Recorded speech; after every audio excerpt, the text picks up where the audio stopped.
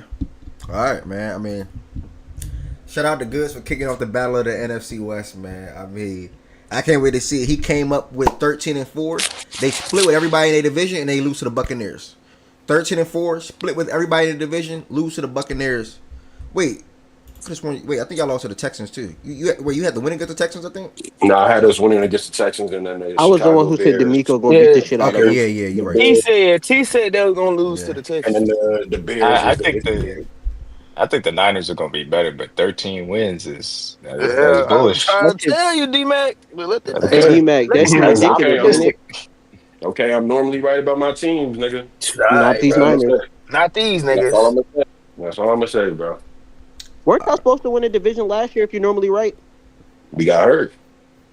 Excuses, excuses, excuses.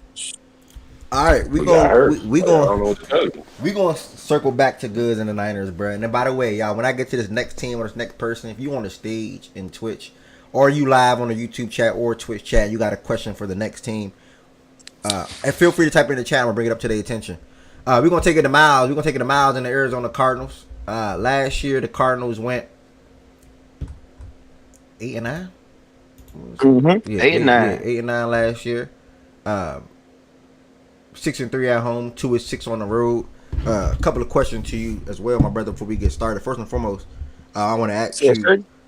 Yeah, first and foremost, I want to ask you, what are some of the things you're looking forward to the most about your Cardinals this year? First the defense and the second year, no, the third one, second full year of Kyler in the new offensive system. Marvin's second year in the offense too, but really the defense. To be honest, that's what I'm really looking forward to. Looking forward to see. What are the biggest things that worry you this season coming up there?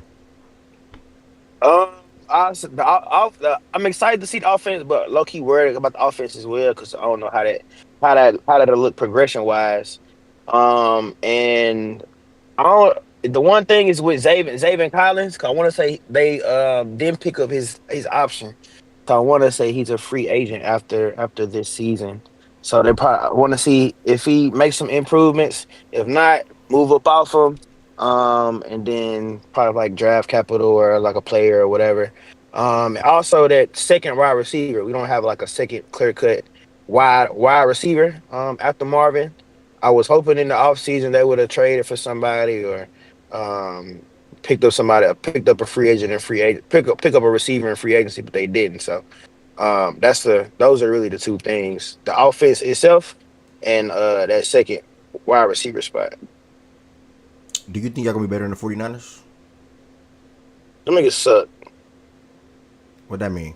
But How they're much? not them niggas How That much? wasn't an answer. them How niggas much? aren't Yeah, what good. that mean, But nigga? How much? Like, Wait, nigga, wait, what wait, that hold mean, on. nigga? Hold on, brother. Hold on. Everybody, Let hold me on. finish Everybody, my hold on. answer, Everybody, hold bro. on. Damn. Miles, how much, Can I bro? How finish my much? answer, bro? Miles, how much, brother? Come on, because you I want ain't to even say finished this. my answer, gang. Okay, Damn. all right, gang.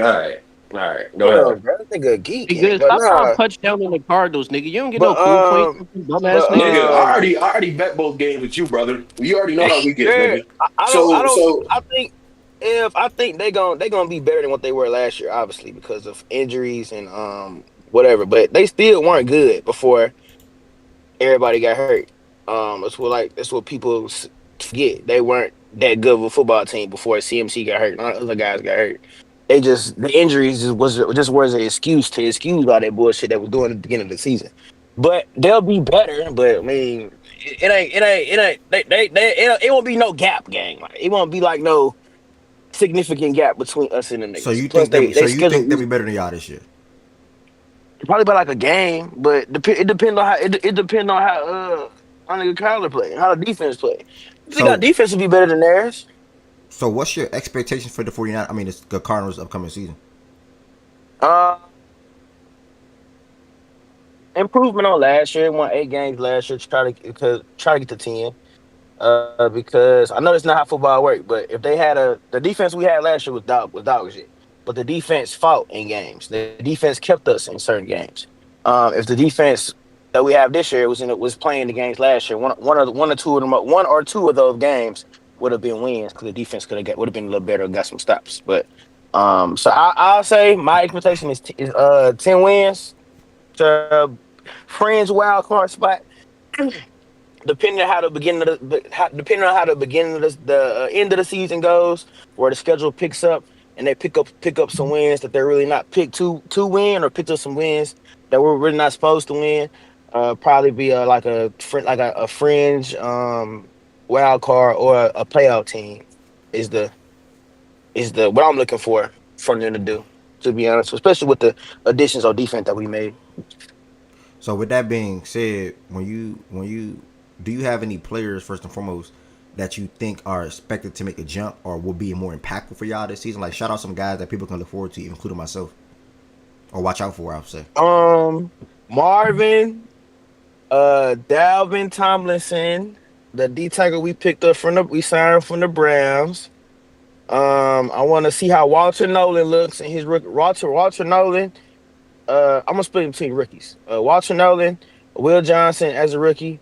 Taylor Demison, the safety in his second year. Williams in his second year at corner. I want to see how Max Milton will look. Also, I want to see if Trey McBride can keep making that step to one of the best tight ends in the league, and of course, Marvin. So, want to see how they look in that second year of the offense. I want to see what Mike Wilson look like. Mike Wilson is the secondary receiver we have, but behind Marvin. That hasn't done much production wise, but he got the tools to be a good wide receiver. Got some pretty decent hands. But I would love to see how he is in that second wide receiver spot. If not, we got to find somebody to replace him to sew up that second wide receiver spot.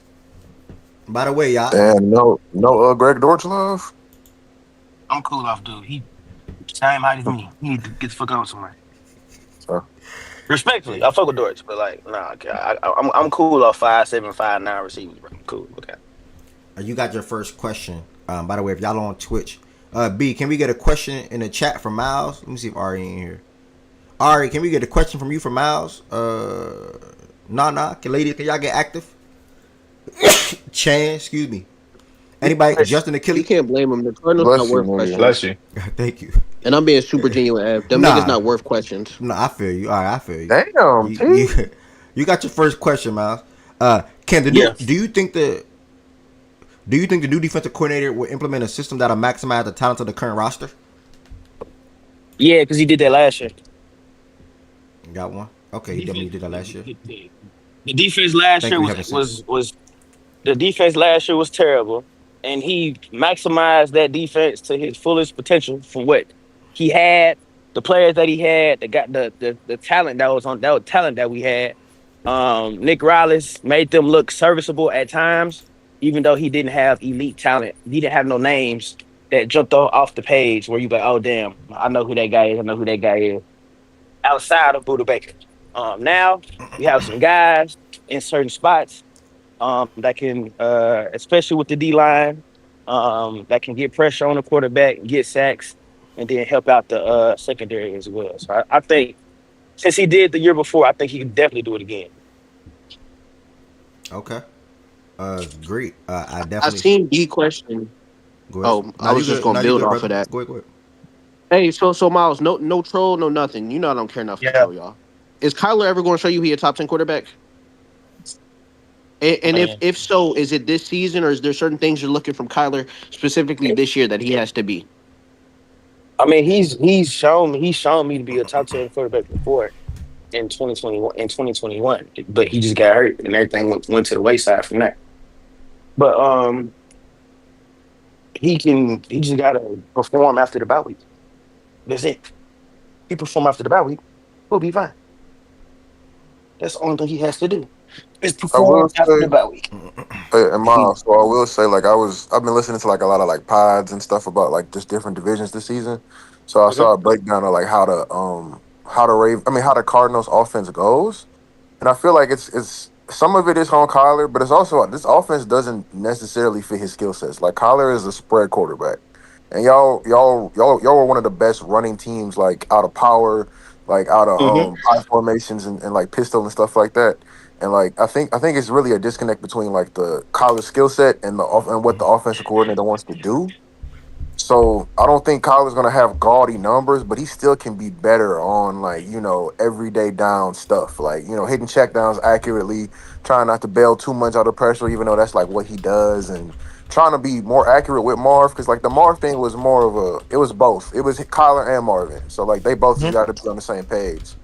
So if he can just connect with Marvin at a similar level of how him and McBride do, then the offense should be a lot better, and he could show more signs of a top 10 guy. Yeah, for sure. 'Cause I know I've already accepted the fact that he's not gonna have the gaudy numbers, the shit that jump off the page at you as a quarterback, like as with quarterback stats. But as long as he's efficient with the football, doesn't turn the ball over, makes the right reads, makes the right plays and big downs, I'll be fine, bro. I'm not as long as he can do that and stay healthy at the same time. I think he'll be fine, and that'll help the offense as well and be better than what it was a year prior. Because there'll be times where the offense will get stagnant if they weren't running the ball, and that shit would get real predictable. And it just I ain't gonna say it stopped working, but it just got stagnant to the point where it wasn't the ball. It was kind of hard to watch at times last year, but I feel like a second year in this system with the offensive coordinator, Kyler and Marvin's chemistry getting better, Kyler's leadership growing as a leader on the team, that type of thing. It'll help out the offense in the long run. And plus, the defense ain't gonna be on the field as much either. So it'll play with both parts. And I do want to say I appreciate everybody that's asking questions. You got another one on YouTube, and a lot of ones is tying around Kyler. So I think T just said something. I might have missed it because I was responding to a message. But you getting some. I'm gonna put it all in one. Like, okay, like before I get to our question, when did they move on from Kyler? And then on YouTube, Patrick said, if Kyler has another subpar season, do you think the Cardinals will move on from him? So like it all ties in. And then the next one is, will Kyler go back to being a dangerous dual threat quarterback? Obviously, the team success really comes down to how good he performs. So do you think he'll go back to that? And then like if he has a subpar season, do you think I'll move on from him? I think it'll. He was getting back. He was getting back to that last year, but I think he wants to. He doesn't want to always depend on his legs all the time. He wants to get to the point where he can pick and choose, or have his own number called in certain situations, because he does like to have his own number called when it comes to QB runs, because he knows not a lot of people are faster than him and can't catch him when he's in the open field. But to the point where if they feel like they move off of him, I mean, yeah, because I mean he been there. I think this is year 7. I want to say this is year 6, 7 for Kyler. Third head, I think third head, no, yeah, second head coach. If the stuff with Cliff Kingsbury, I excuse it myself personally, because I never liked Cliff Kingsbury as a head coach. But everything from I think a year and a half ago on back, I think is what that I look at when it comes to him, and he just has to fix the later half of the season issue that he has, which he hasn't. But if he gets that taken care of, I'll be cool. I'll be cool with him. I'll be cool moving on with him as a QB for the future. But if not, you just have to have those hard conversations and start looking at somebody else or see what you try to get for him. Because the offense is really set up, weapons wise, pretty good. I feel like this will be, if he has another subpar season, I'm the type where I would like, all right, dude, I would we'll have to move up for him and then see what we can get for him, trade him, and then try to get like one of these college quarterbacks, because the team probably won't be bad enough to pick first, like within like the top 3, top 5 or some shit like that. So we're trying to figure out something there and see what we can get for him. But I agree. This will be the show me season from Kyle, so I can keep having faith in him in the future. But I'm not like on the. I'm in the middle when it comes to move off of him or wait. But he just have to show me, and if you get what I'm saying, yeah. Nah, I 1000% get what you're saying. You got a good question from Ari in the chat. Before I go to that, D-Mac, you know who this person is right here? I'm pretty sure you probably do. 2019 WNBA Finals MVP, Emma? Yeah, she She's an older player, but she's Belgian. Should I She's be just happy about added to that? Should our that move me or like should I be she's added to our bench stuff. It's nothing like monumental. okay? All right. You got a question, Miles. We get a lot of Cardinals questions. Where was the goods love? B, where was the goods love? Ari, where was the 49ers love? Chan, where was the 49ers love, man? Yeah, why are you like this, bro? Wait, I'm labeling everybody that's asking. I mean, we Let can me let always me double let me back tell you.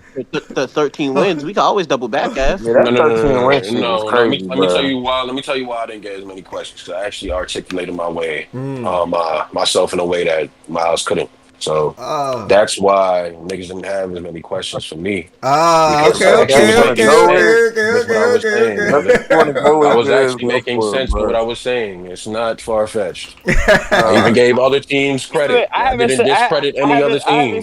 I haven't So said nothing to Farfetch yet, gang. So what are you talking about? okay, I ain't brother. said nothing crazy. I have more opinions than questions. I can't ask Miles this question. As far as like you mentioned, some of the weapons that you guys have set up, like how do you feel about Zay Jones being added to what Marv and Michael Wilson and Greg George already have? Like to me, I think that Michael Wilson can be a really nice wide receiver, but are you concerned about Jones taking away some of those snaps from him? And I know you don't like Dortch that much, but how do you feel about that as far as like the next wide receiver behind Marvin Harrison? Honestly, P-Mac, when we signed Zay Jones, I thought it'd be like a big addition, to be honest. But like, he didn't play much. I don't think it was because of like injury, but it was like he didn't play a lot. I think because of Mhm. injury, I think he got like suspended or something. I would have loved to see Zay Jones in there with Mike Wilson to try to pull up that second round receiver spot, but it just didn't happen. And I mean, I would blame it more on scheme than just Zay Jones' ability itself. With what Drew Penson likes to do with his offense. Um, I feel like once he expands his philosophy on how the offense is ran to where you got more movement going on, not a whole lot of stagnant stuff on the wide receivers. That Zay Jones to get that spot.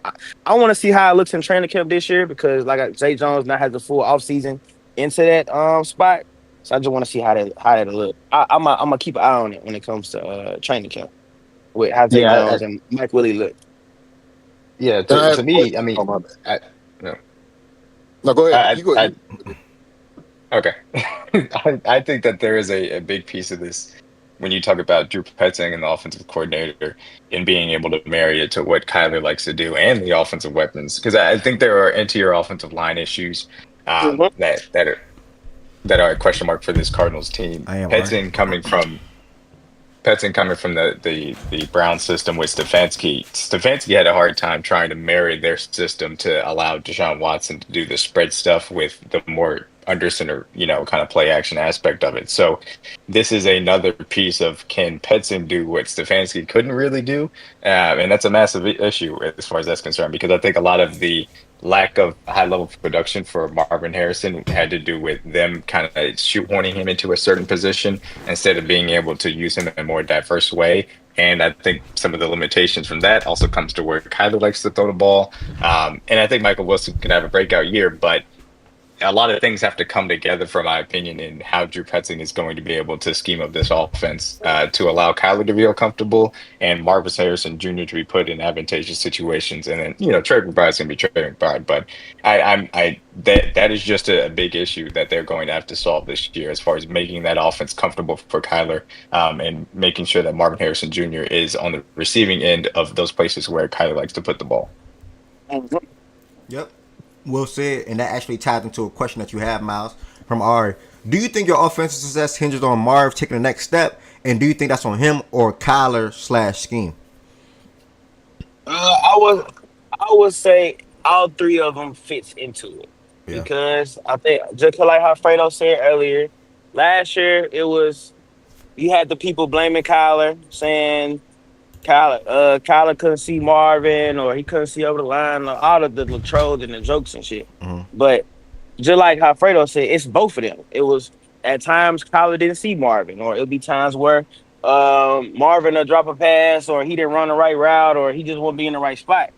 But the scheme also ties into that as well because I was telling people last year, nobody wanted to fucking believe me.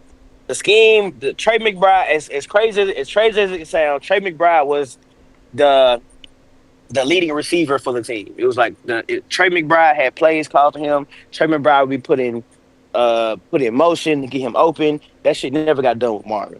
Every time you would look at Marvin, he would be either standing in the slot or standing on the outside, running straight up, no cuts, no nothing. He would barely was always running crossing routes. It was nothing to get him open, to get him into space. Once they And they figured didn't that put him out, in the slot all that often either. Facts. yeah. That's true.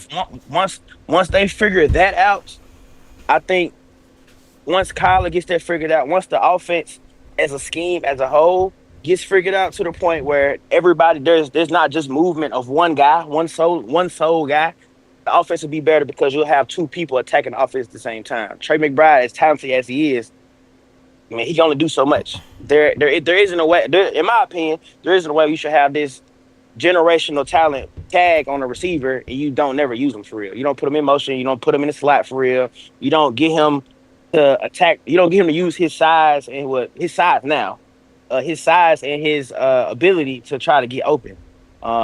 They were just using him as a deep ball threat. Like when we all watch Marvin at Ohio State, Marvin isn't just a deep ball threat. That's why it's all three of them in together. So I can't say just one answer to that question. I would say all three of those things, Kyler, the scheme, and Marvin, tie into each other where it'll make all three of them work together at the same time.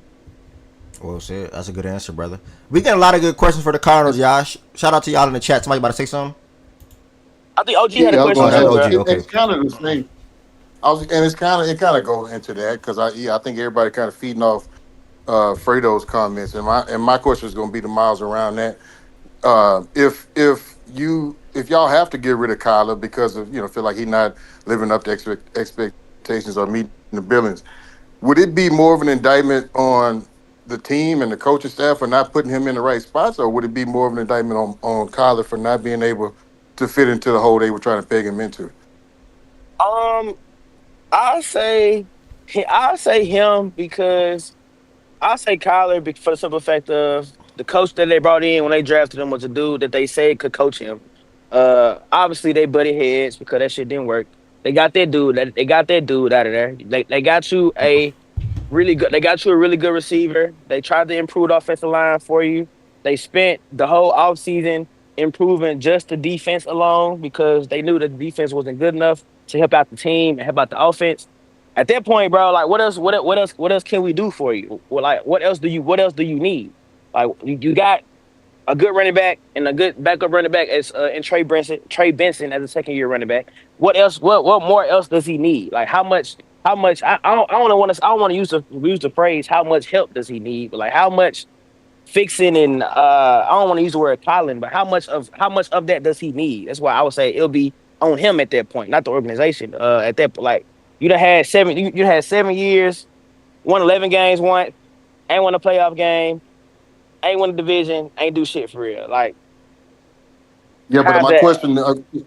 my question to that real quick is, so when he first came in and he had his college coach where he had Cliff or whatever, and he was putting him in certain situations. Now, one might say Cliff overdid it in that regard, and he may have just forgot about the run game and just made it totally spread, which didn't Mhm. benefit some of the other guys. When the new guy come in, did he do just the opposite? Or and I guess my question to that is there a happy medium left for Kyler to kind of be in to where we can kind of spread shit out a little bit, but we also utilize the run game. And do you think Kyler will be able to fit into that? And maybe your answer to that is that'll be the question this year. Is that what Yeah, y'all are set up for this year? yeah. The answer to that question is I would say is this year because you got to see the happy medium because I feel like last year there was not there was a time for a happy medium, but there wasn't because they knew what worked. The run game, they knew passing the ball to Trey McBride, they knew passing the ball to Marvin in spurts worked. So that's what they did all the last year, and that shit did enough. Um, but now this year, I gotta see if there is a happy medium to where they can run the ball effectively at the same time and use the Trey McBride, Zay Jones, Mike Wilson, and uh, all of those guys at the same time in the pass game, and Kyler still being effective with his feet running at the same time. I want to see that from this year, OG. So that's the answer to that. I gotta see that from this season coming up. If there is a happy medium, if it's not a happy medium, he's just gonna have to move on to something else to try to figure out what we gonna do because you can't keep giving. In my opinion, you can't just keep expecting the same shit every offseason and it don't happen. That's insanity. You're gonna expecting the same thing to change when it's not gonna change when it's clearly where it hasn't.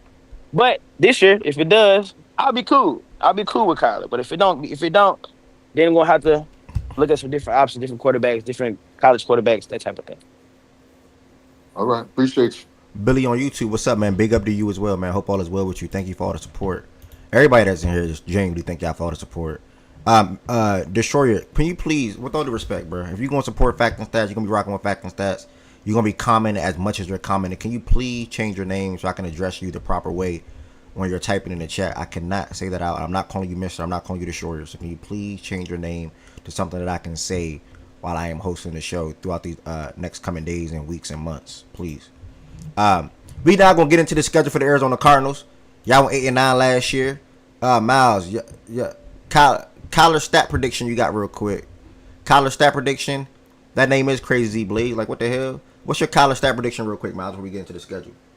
I want to say, what do you have last year? Real quick, I can't remember. Off the top of my head. Kyler stats last year, he did 3,800 passing yards with 572 rushing yards, 5 touchdown runs going in, 21 passing touchdowns, 11 interceptions. I'm not gonna lie, 17 games played with only 21 touchdowns from Kyler through the air is not good. Like that got to be up a little bit. Instead 27, he 21. He's never 21. Had 30. 21. Oh yeah, that's the yards is there, but that means he wasn't converting in the end zone. That means he wasn't getting a lot of, you know what I'm saying? It would. I guess James Conner must have had. James Conner, how many James Conner? James Conner had a lot. Conner was top of the league in rushing, I think. He was like top 5, I think. But see, when James Conner had a decent amount. I don't know the full context, but when I look Trey at it, McBride only had 2. If my quarterback has Trey didn't 3,008, score a lot of touchdowns though. Yeah, he Trey did. He only had had 2. touchdowns. Marv had 8. 2. Oh yeah. If my quarterback throws 3,800 passing yards and he has 21 touchdowns and only 11 interceptions, but that got to be at least that should be more than 21, 1,000%. Yeah, at least 26, bro. At least. 20, anywhere from 20, 25 to 28. Now, if the running back turned around and then gave you 10 plus, cool, I'm with you. But James only had 8, not 8 like that's something to scoff at, but he had 8 touchdowns. Like, he only had 8. Yeah, he only had 8. You know what I'm saying? Like when you think of James Cook, you think of more. No, like that's a bad offense. Yeah, that don't even go together. I thought James, because I know they had an efficient rushing attack, so I thought he had like at least like 15. Yeah, I thought something higher. No, he only had 8. Go crazy. They're about middle of the pack as far as red zone touchdown percentage. They've just got to be better, a little bit better as far as the red zone is concerned. They have the attack to be able to do it. I think that they could also create a little bit more explosives on a more consistent basis. Kyler ultimately, he's about 12, 10, 14, kind of somewhere in that range as far as the metrics were concerned. I think that there is an aspect of this offense that can be optimized with the talent that they currently have. I just don't know if Drew Petzing is the person to do so. Now, you could also say that, does that mean that, hey, Kyler is too limiting from that standpoint? Could be a question mark too. But I'm gonna be interested to see, because I think the talent is there that you can make it work. It's just, hey, do you have the right scheme to make the pieces fit? Hey, Ev, I got one last question for Miles before we go to schedule, right? You good, brother? Because D-Mac was saying they need more explosive plays. Do you think Trey Benson can be that explosive play running back for y'all? Because he was like banged up and in and out the lineup last year. And Connor isn't really a big play back. He's more of consistent. So do you think that Benson could be that big play back that can maybe give you more explosive plays? Yeah, I hope so. That's the plan, to be honest.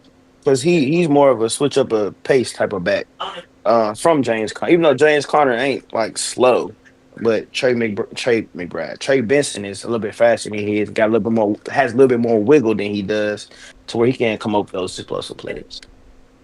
So, all right, let me respond. Hold on. Hold on. All right. Now we're gonna go ahead and dive into this Cardinal schedule. I got asked to help out and work a shift for somebody's company that I am close with. So yeah, I'm going to help her out today. So I would have to cancel out the bold predictions, the hot takes, because that's going to take time, and I got to drive to VA. So I'm gonna have to leave the house within the next 2 hours. So I'm gonna push that to the top of the show tomorrow, because Chris Paul took up 2 hours. Which that was good talks to me, by the way. I enjoyed the Chris Paul, the Rockets. As soon as OG heard Rockets talk, OG was like, oh shit. Like, you know, OG was like, oh nigga, what the fuck you mean, nigga? Why you making your face this? Why you making your face that? You damn right, nigga. I ain't scared of the Rockets and I ain't scared of you. And I saw your picture, where he OG up here still. I saw the picture you posted on Instagram, which had a cool caption and all. What this shit say? I don't got friends. I got brothers. Hold on, let me pull that shit up for y'all. I fuck with this caption. Hold on, let me see what that shit say. Hold on, let me find that caption real quick. What OG name is on Twitter? Uncle OG or something like that. Let me show y'all. OG for the ones that don't know OG. Y'all just be hearing his voice. For the ones that don't know OG, y'all just be hearing his voice. I gotta visit Texas real soon and pull up on my dog. Maybe I can do OG and CG in one trip. What the caption say? I keep my brothers with me. I ain't got no friends though. Y'all fuck with this caption? Keep it a buck. Some old head shit, bro. I keep my brothers. Hey, good. I fuck with this caption. I can't lie. I keep my brothers with me. I ain't got no friends though. I fuck with the caption, bro. Aviators on too. Yeah, the caption hard, bro. I can't lie. The caption hard. I keep my brothers with me. I ain't got no friends though. We don't do friends. Like nigga, if you my brother, you really with me or you not. You know what I'm saying? Cause a friend will change up on you. The brother probably ride with you through thick and thin. You know what I'm saying? So OG, that's a preach, nigga. Yeah, that's some real shit, OG. My boy OJ, man. Yeah, that's some real shit. I don't fuck with a bunch of niggas. I got some brothers I fuck with. I used to have priority friends, and I fuck all that, nigga. I got a short list, nigga. I got some brothers I fuck with, and I got some nephews I fuck with. I don't consider you niggas brothers. You niggas, well, not all you niggas, but some of you niggas is nephews. Nigga. All of you niggas ain't. Some of you just some niggas I talk to. That's it. You funny as hell. He said some of y'all, but not all y'all. Yeah. Heaven said, I will help you with your work. Heaven said, what's your question that you got for Miles? Heaven said, you got to give us a question for Miles. Heaven said, I need the question from you, from Miles and Goods. All right, with that being said, Miles, week 1, you start on the road against the Saints. Talk to me. Week 2, y'all go home to play the Panthers. Talk to me. Week 3, y'all travel to San Francisco to play the 49ers.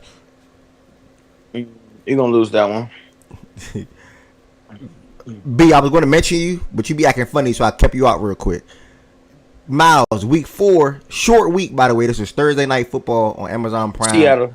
You're going to win that game. Y'all going to win that game? All right, week 5, y'all go back home to play the Titans. Y'all stay home, I'm sorry, to play the Titans.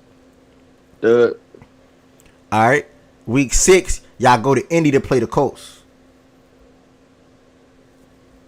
I'm gonna be there, so we gonna win. Okay, so week 6, so just up to week 6, if I'm not mistaken, y'all only losses to who? The 49ers? Mm-hmm. Okay. All right, week 7, y'all go back home now. Y'all play the Packers. That's a L. I like this mid-season bye week. I like the mid-season buys. I don't like the early buys. I don't like the late buys. Week 8 is a cool bye week. Y'all come out of y'all bye week, play Monday Night Football, travel to Texas where Kyle is very successful or has been throughout his career. What you got for this game? Next week, keep going. Week 10, y'all travel to Seattle to play the Seahawks. What I see won the first, we gonna split with Seattle again. All right, split with Seattle, and then week 11, y'all travel to y'all go back home to play the 49ers. That's it. Dub. And then week 12, y'all stay home and y'all play the Jaguars. Week 13, y'all travel to Tampa to play the Bucks. We the L. Sure. That's an L, Miles. Week 14, y'all come back home and y'all play the Rams. That's the first game against them? Yeah, that's a fucking L. Yeah, that's the first one. Y'all home. It's a dub. It's in Arizona. We gonna win that game. Yeah. Week 15, y'all travel to Houston to play the Texans. L. And then week 16, y'all go back home to play y'all last home game of the season. Y'all play the Falcons.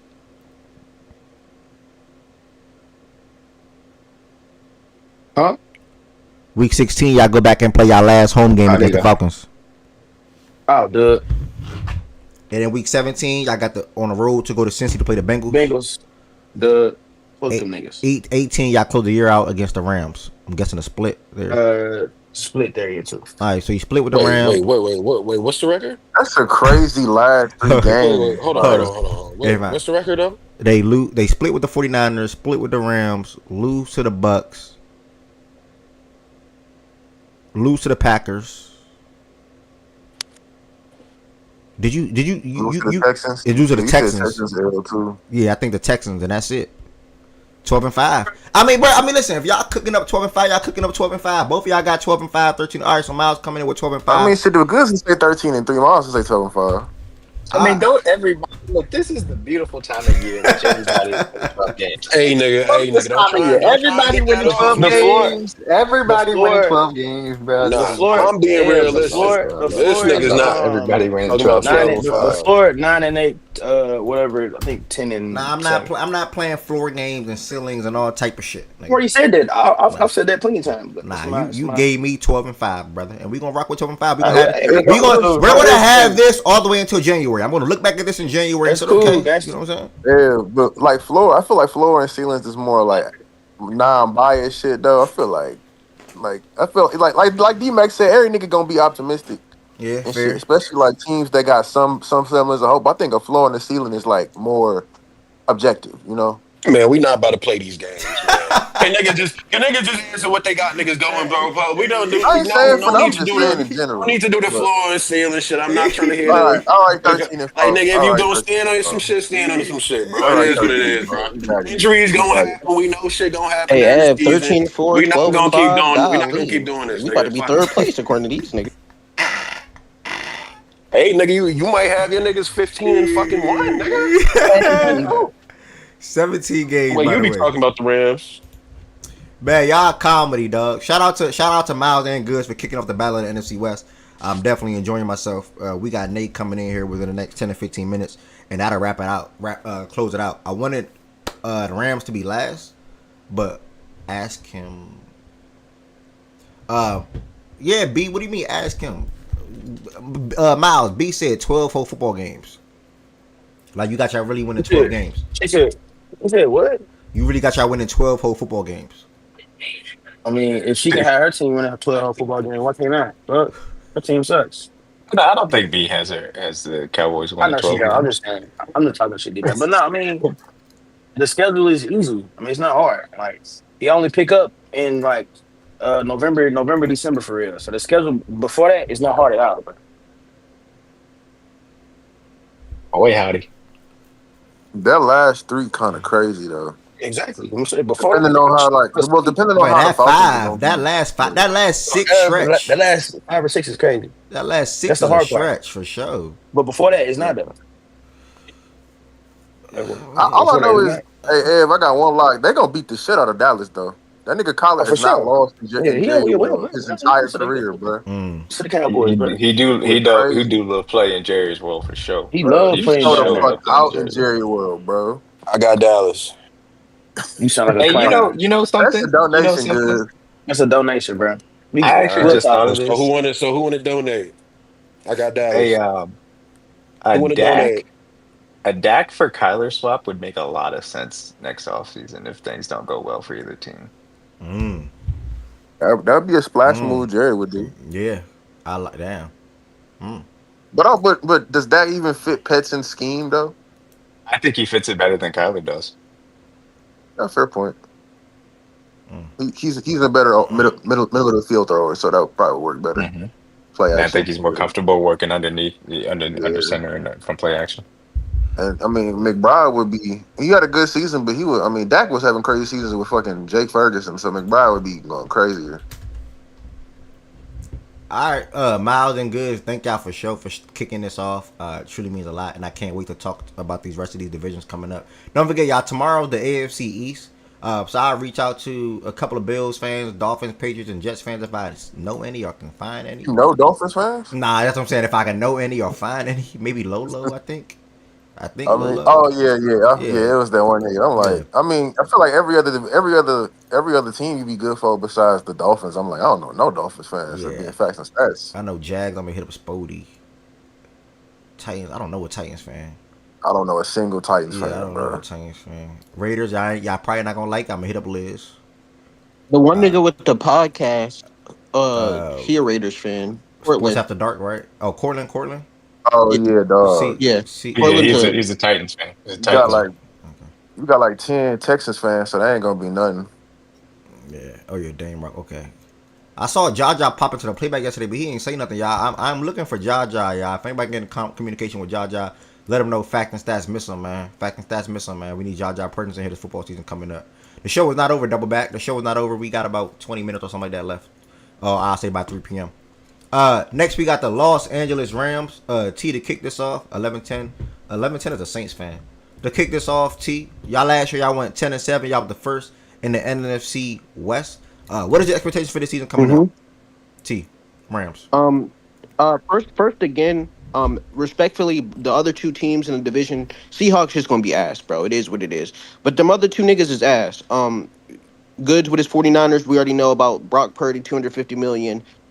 Ev, like them niggas, what was y'all record last year, Miles? After like week 7, like 5-2, right?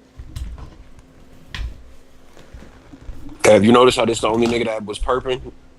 Me and Miles came here very respectful. This nigga started perping. Bro, I don't give a fuck about the See this shit? respectfulness, You nigga. see this The shit? fuck is All you right, talking nigga. about? Swept All last right, year, nigga. nigga. Fuck is wrong with you? You ain't All want to right, bet either nigga. game. Now that's Fuck is nigga. wrong I with you, told you let's dude? bet. I told you let's bet both games this year, nigga. Fuck is Oh, you I talking can't about? wait Stop till that we We weird get talked shit, this last nigga. year. play, You ain't bro. want to Fuck is bet you either talking about? game. But the You point gonna I'm be getting at, mad Ev, as is shit when like we be all honest the here, nigga. like Let good Fuck is you starts from talking the about? Cardinals.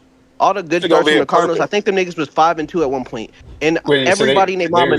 eh, Oh, go ahead, D they Mac. was two. No, they was 2-4 to start, and then they went to 6-4 before their bye week. And then they lost 5 of their last 7 Oh, so they games. was 6-4. So when them niggas was Yes. the top of the division, nobody and their mama thought the Cardinals would finish at 1. That's just the point I'm getting at. When they was 6-4, 5-5, top of the division, nobody gave a fuck because we knew what them niggas are. Shout out Miles for being a fan of them. What I'm looking forward to, Ev, from a specific player standpoint, is the nose tackle position. I think going from Bobby Brown to Puna Ford will do a lot in terms of guarding the run. I already think my D line unit as a totality is a monster. I think going to Puna Ford over Bobby Brown.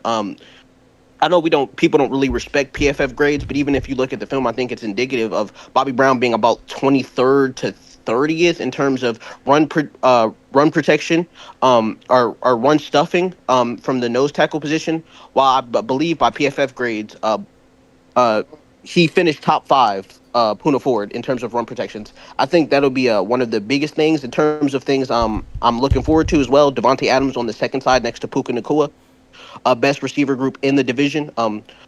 That's another thing I'm looking forward to as well as the running back room as a totality. Quest Hunter, Kyron Williams, uh, as even them as a totality. I'm looking forward to seeing how they utilize all 3 of the running backs we have, including Corum as well. Outside of that, my concerns are the right tackle position, and that's really it. Some of the linebacker stuff, I don't think it could be worse than it was last year. I'm fine. I don't think Troy Reader starts. So I'm good with Omar. I'm good with Chris Paul, and I'm good with the additions we made. DBs are the DBs that I've had the last 2 seasons. I think my D line takes a step forward, and we play off man anyway and off zone anyway. So I don't think that'll super be an area of mark to be concerned about, depending on our D line pressure. Yeah, outside of that, I think we're the best roster top to bottom when you talk about our division. I don't think it's relatively close either. Do you have any team that you worried about in your division? None at all. Damn. Uh, do you have any? What's your biggest worry this upcoming season for your team then? I think I spoke to it, but really Yeah, that right tackle the right position tackle. in the Yeah, center. yeah. I do think we have interior depth, but I do think we had a good unit in totality when we stopped forcing Jonah Jackson into the starting lineup, and we went Bo, and then we put Steve at the left, Rob at the right, and we had Bo at the starting center position.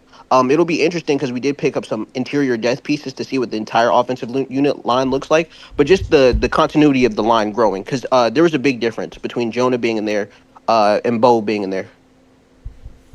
So is your expectation Super Bowl or Um, NFC Championship game. That's my expectations. Being real with you, NFC Championship game? All right, that and was any from Chan in the chat. Go ahead. and anything past that, if you beat the NFC Championship game, I'm not going to be like we shouldn't win the Super Bowl. I think this roster is good enough. The only area of concern is DB, but I don't have an issue with my DBs as everybody else does because of the rest of my defense. Like I enjoyed my safeties. My linebackers, I got to see. I like Omar. I got to see Chris Paul in action this year. So that might be another area of concern on the defense. But in terms of D line, in terms of linebackers who are edge rushers, I'm pretty consistent and pretty cool with everybody outside of the DBs and the linebacker position. Do you have any players? I know you've been listening. You pretty much been answering every question, especially after waiting through two people.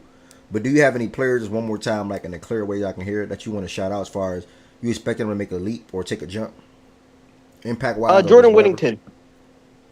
Jordan, out of Texas. When he did play snaps, he was pretty good. That's it's kind of going to be that third receiver position. Ev. I think Whittington is a good player.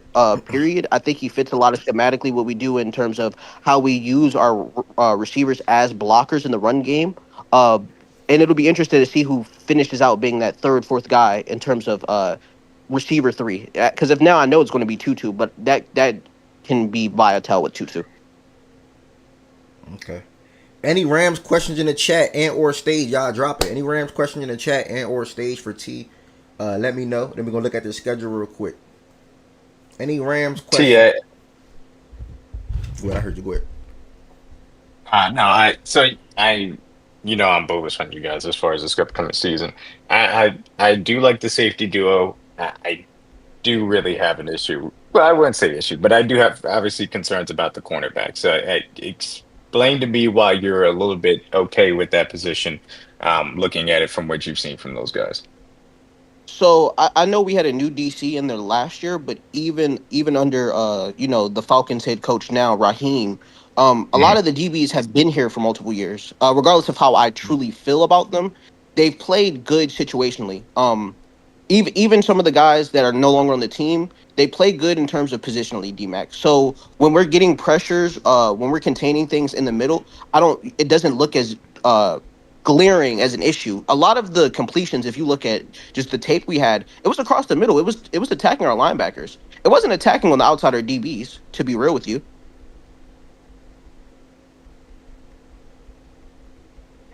That's fair. There's a lot of And drags, a lot of Did posts, a lot you of digs. did you and I say do like the you fact were that you fine with guys the have it. linebackers though, or was it only the cornerbacks you were fine with? Um, No, I wasn't fine with my linebackers last year, bro. Those were some 'Cause of the I'm worst like, linebackers I've ever watched in football. But I do think later in the year, seeing Omar come into that starting role did a lot for us. And I think Chris Paul could be, from the film I've watched. I'm not going to say I'm super locked into college football because I don't sit here and bluff like some of my counterparts in the division about drafts. But from what I watched out of Chris Paul, he's a real athletic guy who can, to me, guard better than the two white linebackers we had last year. no, he's an Well, I athlete. He was a big part he, of Ole Miss's defense. Yeah, I and I will especially say the this. corner. Yeah, yeah. Go ahead, D-Mac.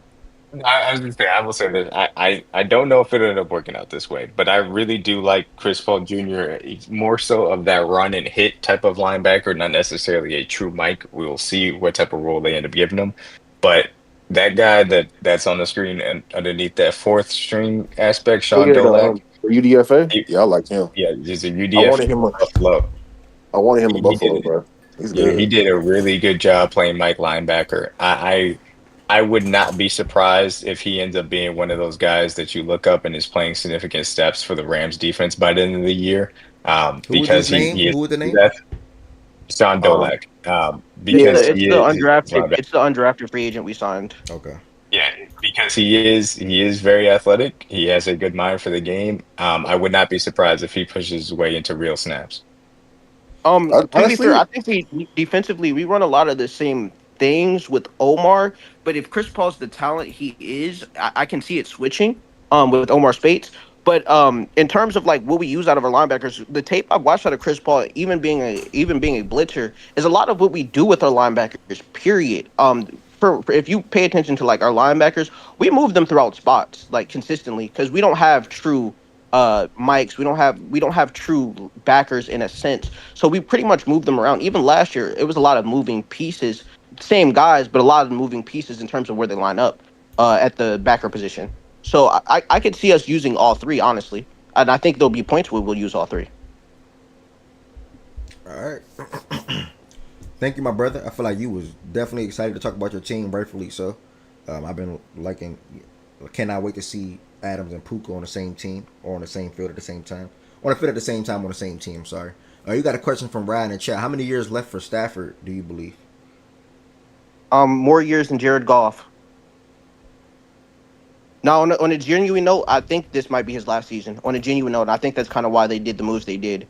Getting Tay, getting Puna forward, trying to shore up some of the positions of need, even them being super into the Jalen Ramsey trade scenario. I think it's really 1 to 2 years with Stafford left. No troll. I think Stafford's got two left. But as we've talked about before, I do think that they'll be looking to move up in the draft or get a young quarterback in next year's draft Yeah, that's to get ready for 100% that. why we traded down with the Falcons though, because we Yep, know he's to at get the. that extra first. Yep, Yep. absolutely. Yes, to answer your question, B, they do have the best wide receiver duo in the division. T will say that as well. um, You yeah, said they have the best wide receiver duo? yeah, in the division. Yeah, by far. Oh, I would. You like Seattle, D Mac? No, JSN and I would. who?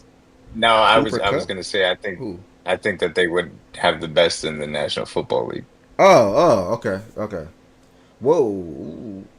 I like Smitty and AJ Oh Brown my, too oh much. my, That I oh, oh, I oh, know, Smitty. I think Chase and Higgins also a great duo.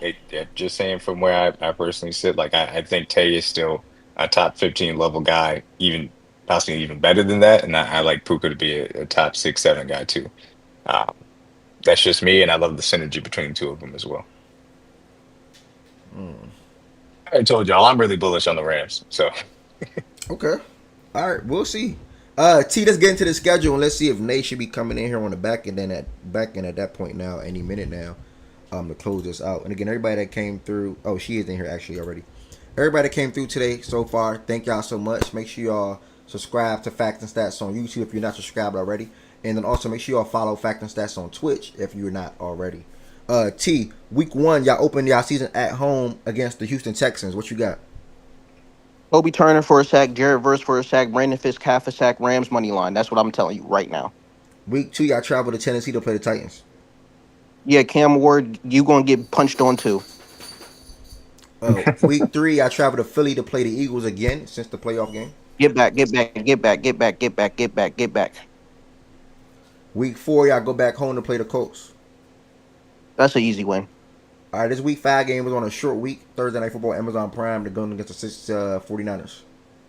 Yeah, we're winning. Week 6, y'all travel to Baltimore to play the Ravens. Fuck you. We losing that game. Fuck Eb and every Niners fan, Ravens fan. We probably gonna lose that game now. I hate how Lamar plays against us. Week 7, this game is somewhere that's not in the United States. You guys play the Jaguars. What you got? The more I think about that game, for some reason, I feel like traveling over there, the Jaguars actually ain't gonna end up getting that fucking win because it's in fucking England, bro. It's in the London, it's in the yeah, ends. yeah. they got a better home field advantage in England than they do in Jacksonville. I would have preferred that game in Jacksonville like a motherfucker. All right, so you're going with the Jag on this one. You got a bye week. Week 9, you Yeah. come out of your bye, you come back home, and you play the New Orleans. Hopefully BJ bets me we gonna beat the shit out that team. Week 10, y'all travel to San Fran to play the 49ers again. Oh yeah, I bet goods both games because I think we sweep them niggas again. Week 11, y'all come back home to play the Seahawks. Yeah, we're gonna beat them niggas too. Week 12, y'all stay home and y'all play the Bucks. Sunday Night Football. I think we beat the Bucks. I'm gonna keep it beat. I think we beat the Bucks. 13, y'all travel to Carolina to play Bryce Young and the Panthers. Yeah, shout out Bryce Young. We gonna win that. Week 14, y'all travel to Arizona to play the Cardinals. Yeah, we're gonna beat the shit out them in Arizona like we usually do outside of last year. But we're gonna beat the shit out them in Arizona. Week 15, y'all leave Arizona and come back home to LA and y'all play the Detroit Lions. Talk to me. We lose to Detroit. Week 16, y'all travel to Seattle on Thursday Night Football. Short week to play the Seahawks. I think we win that game. I think we sweep Seattle as well. In week 17, y'all then travel to, good little break, 11-day break. Y'all travel to Atlanta to play the Falcons on Monday Night Football. Yeah, Monday Night Football after Christmas. I think the Falcons actually get that game. And in week 18, y'all end y'all season off at home against the Cardinals. That's a dependent game. If we're resting guys and Jimmy Garoppolo starting a quarterback, like week 18 against or Week 18 was against Seahawks last year, they could win that game, and that was the game I did have them winning because I thought we would have the division locked up. But if niggas is 13-3 and 12-5 or 13-2 at this point and shit like that, then we probably play and probably have to get that win. Okay. So as I'm looking at it, you got a loss to Atlanta, Detroit, Ravens, and Jacksonville and in the United Kingdom. Jacksonville, 13-4. All right. And T the United Kingdom got me crying up. T and the Rams looking at 13-4. This is a jump from them going 10-7 last year. The 49ers are also taking a jump from going 6-11 last year to 13-4. And then even the Cardinals are taking a jump from going 8-9 last year to 12-5. You get 12 wins. You get 12 wins. Everybody get 12 wins. Ev, you been a host, right? I'm gonna throw it back to you. Who's realistic to take a jump from the division though? Like realistic though. Yeah. Well, yeah. I think y'all probably had. I originally had it 12-5, by the way, but just doing the schedule right now, I end up being. I mean, 13-4. the 12-5 not that much of a jump then, because I'll probably then at that point say San Fran, because I can see San Fran winning 9. They probably would have won 12 games if they wasn't like injured last year anyway. So it's not really So the Rams season last year, they had so many things that they were going in line about in and out of the lineup with early on. Like they were literally, I don't know if it was 2-5 or 1-5 to start the year. Oh, 1-5. They had 1-5. Yeah, they had to turn that entire shit around. But I think to that they're going. be fair, D-Mac, that is low ball. Like I get that we can't predict things, but we kind of always start off relatively slow. It's been like the kind of consistent thing in the last 2 seasons to start off 2-5, 1-5, and shit like that. Mm-hmm. I don't think we will this year based on schedule, but like we do start off slow. Yeah, no doubt.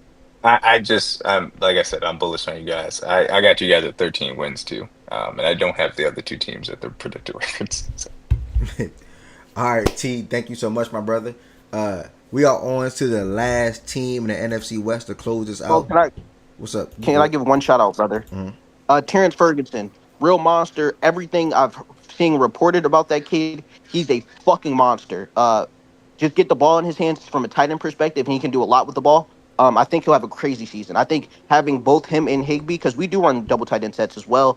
I think those will make even the struggles we had in the red zone a lot easier, having a true actual weapon in the tight end position as a pass catcher. Don't listen to anything T just said. He's ass. All right, T. Thank you so much for that shout out, my brother. Next, we're gonna close it out with the Seattle Seahawks. Nate, welcome to the stage. How you feeling? Yeah, guys. Been a while. Hola, ¿cómo estás? You should show Nate that what Good said about the Niners. You should just show her the schedule real quick that people put on there. We'll get to that. We're gonna have all y'all on. I don't give a fuck what you talking about, bro. Like respect, nigga. Like okay, I get it, gang. Fuck. I can't wait till you niggas play each other, bro. Like my God, my nigga, damn. Y'all niggas Move on, Seahawks. Shit, dog. What is comedy, bro? Nate, first and foremost, welcome. Are you ready to talk about your Seattle Seahawks? Yeah, for the most part. All right, for the most part, whatever that means. What is for the most part? What does that mean? I know that the Seahawks ain't everybody's highest team, let alone people want to talk about it. So, for the most part. Okay, interesting for the Seahawks last year. Y'all actually went 10-7 last year as well. But the most interesting thing that I'm looking at right here, y'all was 3-6 at home, but 7-1 on the road. So we'll see if that improves this season coming up. First and foremost, my question to you is, what are your expectations for your team this year?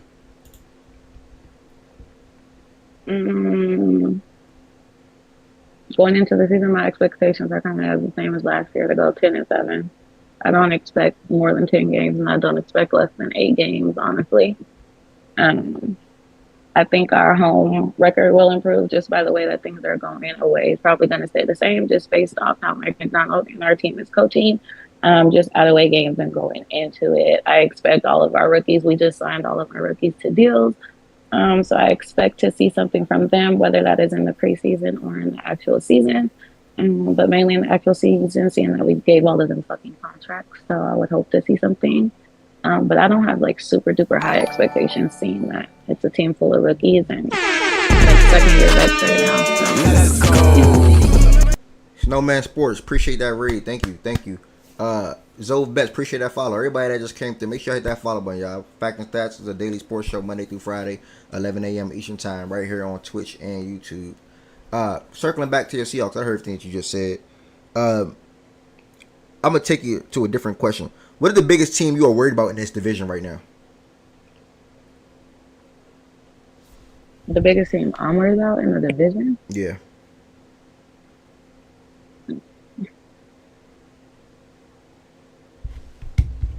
Probably the Rams. Why the Rams? Just because they've added a couple of pieces, and it's going to be exciting to see what they do without a couple of their players that left. And I think it's not a toss-up, but this lately in the past couple of seasons, the Rams aren't that team that like we go into it like we're always going to beat them, we're going to beat them, we're going to beat them. So for the past couple, I want to say 2 seasons, 2 years ago they swept us. No, last year one of the years they swept us, and one of the years we tied. So and they just got better in my opinion. So I just feel like that's one of the teams I'm not too worried about, the 49ers or the Cardinals ever. So 2 years ago with the sweep, last year's the split at week 18, y'all won that game. Yeah, there you go. Okay. When someone see you on the street today, tomorrow, or whenever, wherever you at, and you live somewhere on Twitch, YouTube, whatever, and someone come in your chat and ask you a question, and the question is, what is the biggest worry that you have for your team's upcoming season? How would you answer that question as far as a Seahawks fan? What is my biggest worry? Yeah. Just by the way things have been and what I've been reading on and watching and seeing, I feel like we've addressed the pieces that fell apart, like our defense-wise and offensive-wise. It was a problem with Geno, that we couldn't protect him. So just based off the draft and some of our free agents that we signed in different moves over, like I've been watching in the offseason, I'm not too worried about that. What I am going to say is, me personally, I don't know about other Seahawks fans, I am worried about Sam Darnold's production as our starting QB. I get that he did like amazing for like the first half of the season with the Vikings, and then there was all of a sudden like this big ass drop off. And I am hoping that it does not go that way, in the sense that also, if you guys have heard me speak in other spaces, I also feel like, yes, Sam Darnold is going to touch the field, but we also drafted Jalen for a reason. He might not start a couple of games or anything, but I do believe there is a chance that he might also come out. Besides preseason, he might come off the sideline and touch a couple of games, touch the field as well. Not meaning like starting, but just come at least touch the field, get his feet wet.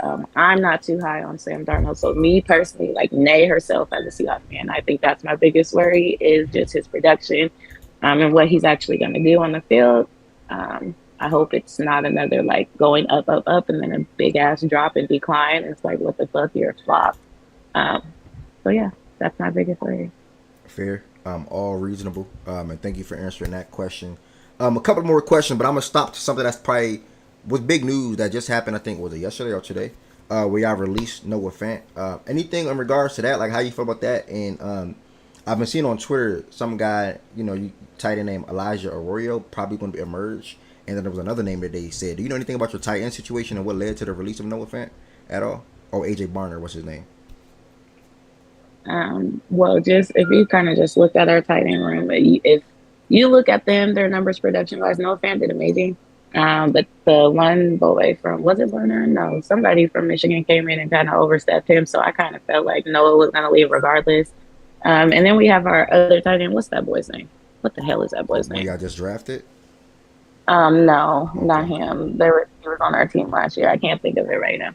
But he kind of came in towards like the middle of the season and kind of did some too. So you kind of just knew there was going to be pieces that were leaving and some people were staying. And then as soon as it came out that we signed Elijah, I already knew like one of our tight ends was going to be out the door. It wasn't going to be, I think it is Barner from Michigan.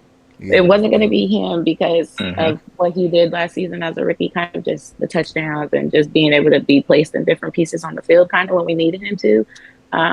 And it seems like me personally, I feel like you kind of can tell who's going to go away based off the minutes in the game and their time on the field. I feel like Noah was in when like maybe if we needed like an extra person to throw like a distraction on the field or something like that, that's when Noah came in and he was touching like 10 yards or some yards. I don't specifically remember a time where Noah like had a big fast play last season. You guys can correct me if I'm wrong, but yeah, so I knew that once we signed him officially that one of our vets was out the door, and it's going to be, of course, someone whose production wasn't as high as everybody else's, because it seems like Mike McDonald's not fucking around. Like, each year we've been kind of sweeping the house and starting from the ground up, it seems like, to kind of correct things in situations. So, yeah.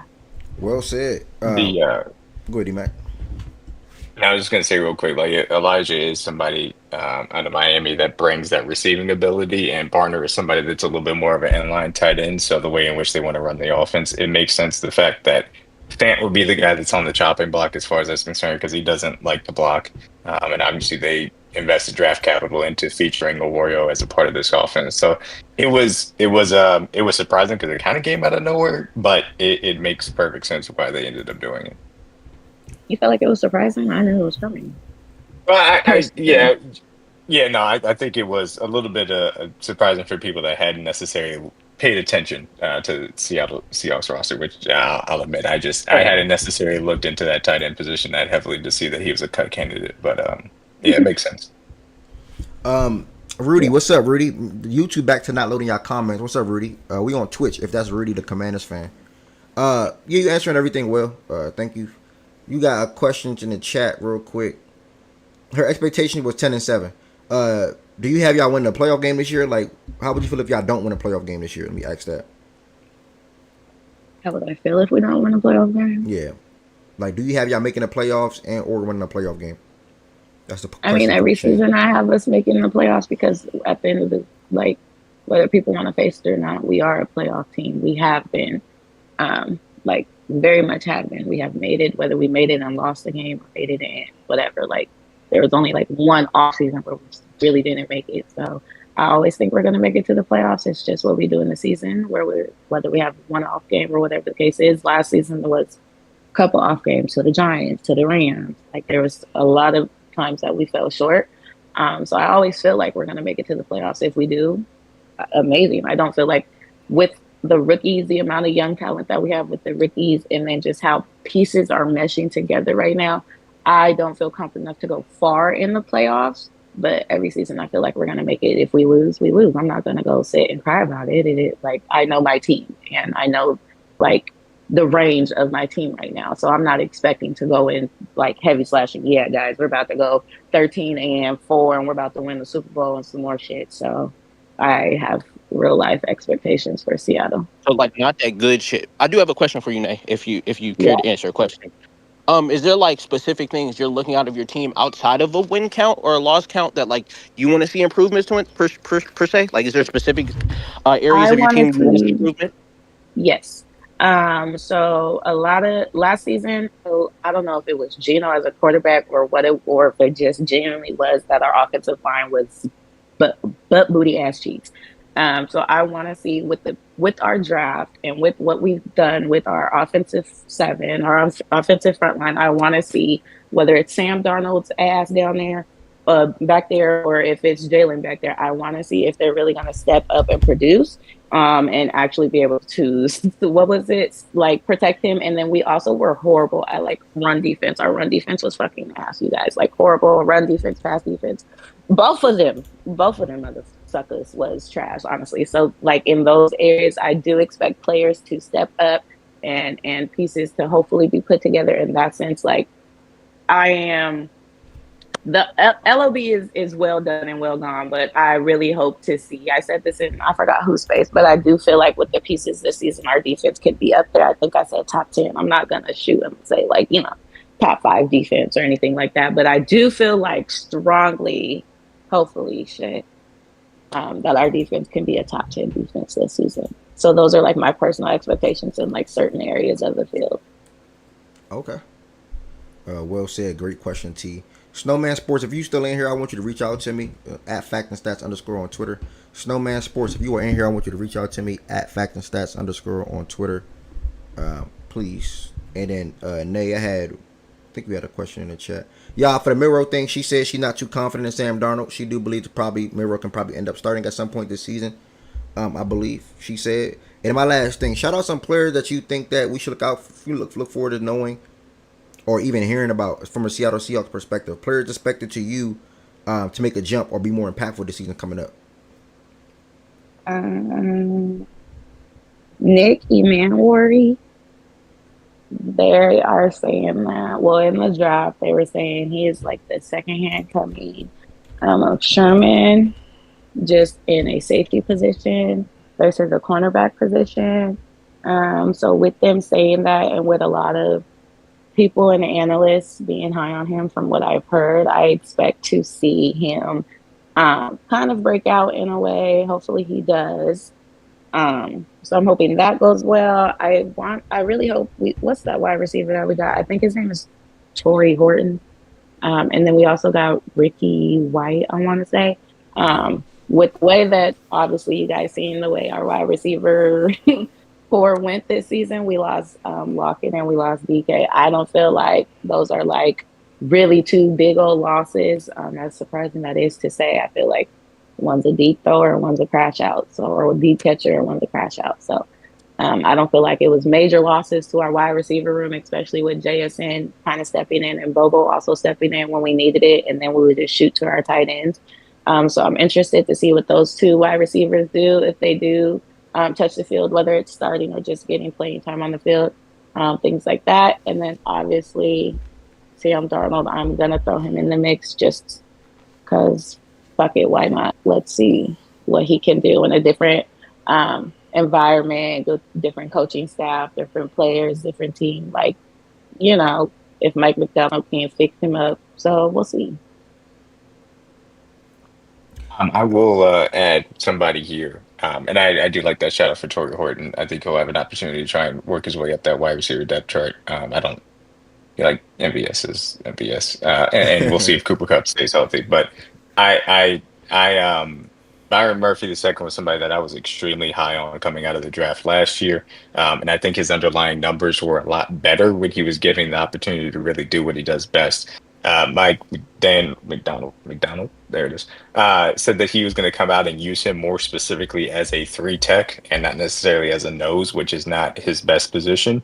So I think this is going to be a little bit of a breakout season where he's going to be put in a position to do the things that he likes to do a little bit more along that defensive line, and that'll help with what they want to get done in being able to get after the passer. Well said. Okay. And what was that name you said? Byron Murphy the second. Oh, okay. I thought you said a wide receiver or something. Yeah, I know Byron Murphy. My bad. Well said, Nate. Thank you. You had a question, a couple more questions on YouTube. Taking a couple more questions. She already addressed no offense, Patrick. And Patrick, my bad. I missed your YouTube comment. Question for T. I'll circle the T on that. Now I'm going to ask you one more time. It's my last time entertaining you or even asking you. Destroyer, can you change your name? Or I will have to do something. Can you change your name? Or I will have to put you in timeout or hide you on the channel. Man, time that nigga out for 30 days, nigga. Can you change your name one more time? Or I'm going to put you in timeout or hide you on the channel. And please don't say anything disrespectful because I'm not being disrespectful to you. He said, can you, and I'm gonna read it. This is his message. By the way, I'm still seeing your message. I'm gonna read it for you, brother. Can you ask the cutie pie, does she think the Seahawks offense will be a top 10 offense? He. Nay? He said what?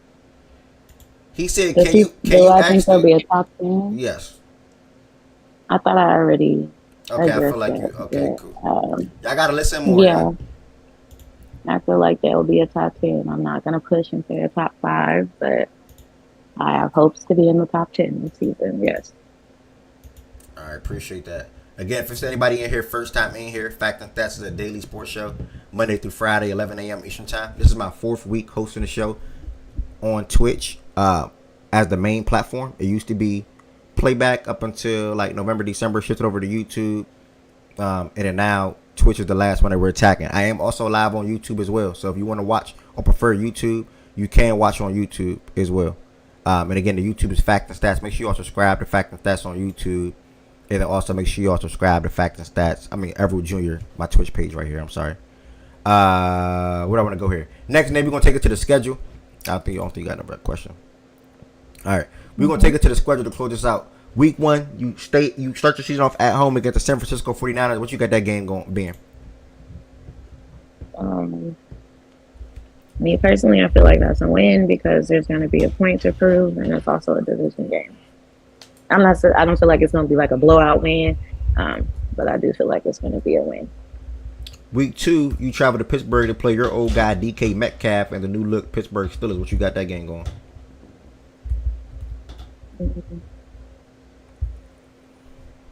I feel like that one. Who's their quarterback right now? Aaron Rodgers. For this season. Aaron Rodgers.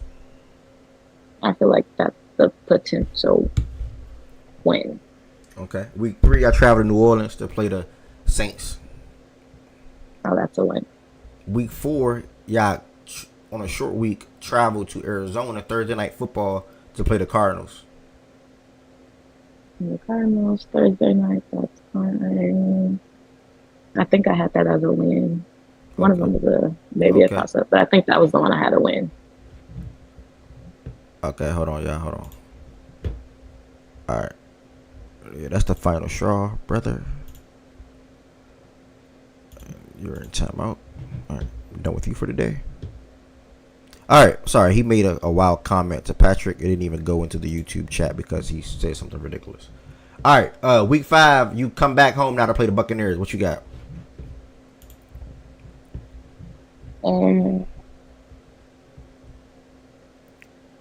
What time is that for? And that's a home game? Yeah, you're home. I feel like we might lose. That one we might lose. Lose, okay. Week 6, you travel to Jacksonville to play the Jaguars. Trevor Lawrence. I think I had us losing that one. Okay. It's in Jacksonville, right? Yes. Yeah. 2-game losing streak. You come back home week 7 to play the Texans on Monday Night Football. That's a win. Okay. Then you go into your bye week for week 8. Come out of your bye week. You then travel to D.C. to play the Washington Commanders. Sunday Night Football. I think that one's a loss. Okay. Week 10, you come back home to play the Cardinals again. Oh, that's what it was. Okay, that one was a win. The first time we played them was a loss. So switch it. Okay. Week 11, you travel to LA to play the Rams. That's a loss. Week 12, you travel to Tennessee to play Cam Ward and the Titans. That's a win. Week 13, you travel to go back home to play Minnesota and your crib. Do they have JJ back there? Yes. They got Jettas. Yeah. That's a win. Week 14, you travel to Atlanta to play the Falcons. That one might be a loss. All right, in week 15, you come back home to play the Colts. That's a win. And in week 16, you play the Rams again, but this time at your crib. Thursday Night Football. That's a win. Short week, okay. And in week 17, you travel to Carolina to play Bryce Young and the Panthers. That's a win. And then you close your season out week 18 against the San Francisco 49ers in their crib. That's a loss. Got a loss to the 49ers. Got a loss to split with the Rams. Split with the Cards. Lost to 49ers. Was to Atlanta. Wait, split with the Commanders. Hold on. The loss to the Commanders, you said? Mm-hmm. Lost to the Commanders. Split with your division, I believe. And so that's 4. And then who was the other game? Was to Atlanta. Atlanta. What else? Was that it? And it was to Jacksonville. Oh yeah, Jacksonville. I think that was it. I feel like I said Tampa Bay. Yeah, you had y'all beat. I think y'all beat Houston. Yeah, I think that's it. All right, so we got 11-6 for Nate and the Seattle Seahawks. First and foremost, thank you for coming up here on the fly. Anybody got any other final questions? Whether you in the chat, taking 1 or 2 more questions, bro. Whether you in the chat for Nate And then we up out of here today. Remember, we start the show off with the AFC East tomorrow and bold predictions plus hot takes. And that'll be Can I ask the question? Yeah, feel free, brother. Hey, good. You still up here? Nah, he's gone. Oh, I was gonna ask him what in his right mind got them niggas winning 13 games when they just won 5. They won 6 chill. Good to see you, man. My fault. Yeah, thanks, guys. Yeah, Hey, Nay, are you one of the people who did not want Sam Darnold and preferred Geno, or are you one of the people who was good riddance? Thank you for your service to Geno. It's been a good run.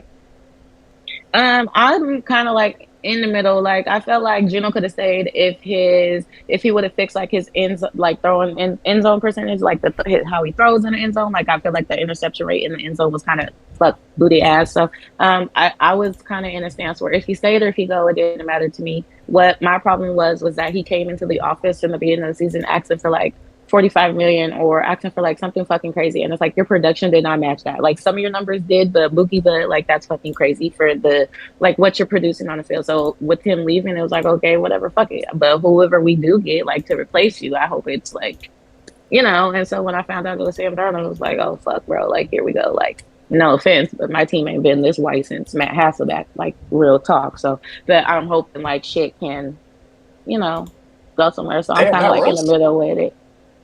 Before Russ, we had Matt Hasselbeck, but Russ is a little bit of a nigga, but yeah. Oh, you said, okay. You said this white. Oh, you said right. I think you meant right. My fault. No, okay, my team ain't been. My team ain't been this unseasoned since Matt Hasselbeck, and with that, I'm a little nervous because, I'm 50-50 on both of them. Yeah. Okay. I mean, listen, you said a lot of good things. A lot of y'all in here said a lot of good things. To be honest, and again, thank you so much for coming in here today, especially while you're probably busy at work or dealing with work things. OG is Nay. Thank you so much. Hope you have a phenomenal day. And then T, I'm gonna circle to one question if I can find it, which I probably cannot. Do you can make some up too. Do you feel this is my last one? This is gonna close it out. Do you feel confident that the Rams can beat the Eagles this year? Do you believe y'all evenly match up pretty well? No, the Eagles should be the favorites, bro, in every matchup we have against them. There's a reason the last 3 years we've seen them, or 3 matchups we've seen them, they beat the shit out of us. But in terms of confidence, I think it just starts off with the to be real, I just think it starts off with us taking care of the ball. Like even that game we had against them, like they are close games to a certain point. Even the one where Saquon went absolutely stupid, it was a close game until like the third quarter. I think us being able to score the ball though will help us in some of these games that we tend to have flamed out in a sense to say in the playoffs. I think that'll help. As well as like Ev, I think we can win that game against Philly this year. I think in the playoffs, it's just going to come down to the little things. Like even last playoff, it came down to literal the final play, which was a Bo Limmer. I don't know why he was going 1-on-1 with the fucking one of the best nose tackles, defensive tackles in the game. So I think Jaquez being a secondary runner, I think Blake Corum being more involved, I think Devontae Adams just being there gives us more looks to beat those type of teams. If that makes any sense. No, it do 1,000%. It do 1,000%. She finally, hold on. I'm responding to my man. But nah, T, what you just said made 1,000% sense. And I answered that question pretty fair. And Patrick, I hope he answered the question well. As far as everybody else that just came through from a playback perspective, Twitch perspective, thank y'all so much, man. I said playback because Lo just said something about playback. I'm sorry in the message. Everybody that came through on a Twitch perspective and YouTube perspective, thank you. I'm happy. Look, we got to hit 4 hours today. I think we had a good show today when it came to talking about Chris Paul and the Lakers, what's to come for the Rockets, and there's the Western Conference a little bit. Gave a good shout out to the Charlotte Hornets winning their first Summer League championship. Shout out to them. And then we took it to the battle of the NFC West. We're going to go through every single division. As you can see on the screen tomorrow, the AFC East. And I have questions in my notes that I asked all these speakers while also leaning onto the chat, making sure y'all interactive as well when it comes down to it's not a friend, heaven sent. Relax. Relax. No, the show is not going to start off with the AFC East right away. The show probably start off with like bold prediction or hot takes. Somewhere in that ballpark. I probably start the show off with that. Yeah. Isn't it crazy how every team said the biggest threat in the division is us? Nobody said the Niners. I mean, they just being realistic, gang. Yeah, they give y'all some respect, gang. Listen, you gotta listen. You cannot want the praise, but then act like the praise shouldn't be. It's like Oh no, that's more than shit on the Niners, gang. That wasn't okay, about okay, the okay, praise. okay, yeah, okay. Yeah, Fredo, it's going. If I had to guess, as far as the AFC East, when my introduction goes to like 11:15, I'm gonna start off with both predictions and hot takes. So yeah, like 11:45, if I had to guess, somewhere in that ballpark. Yeah, Tevin saying this is not a friend. This is a grown woman, by the way. I want to make that very clear, y'all. See, women love to assume. And we gonna end the show with that. Y'all, peace, blessings, and love. Thank y'all for all the support. We appreciate all the ladies inside of Fact and Stats. I appreciate all the fellas inside of Fact and Stats. Playback room probably go live in a couple of hours when I'm bored. Or I'll probably watch some Netflix with my iPad in the next 2 hours. So, y'all, thank y'all for all the support. I love every single body that's in here. I appreciate all the support in here. Be bored now. All right, I'm gonna start playback. I'm gonna start playback. All right, y'all. Peace, blessings, and love. Thank y'all so much for the support. And I'm gonna get up out of here because the women is about to start trolling. And since they want to troll, we're gonna take it to playback. Playback is gonna be open raps. Low one open raps. Playback gonna be open rap. Playback.tv/Fact and Stats. If you on YouTube, the link's in the description on this video. If you on Twitch, it's right there. Thank y'all. Talk soon.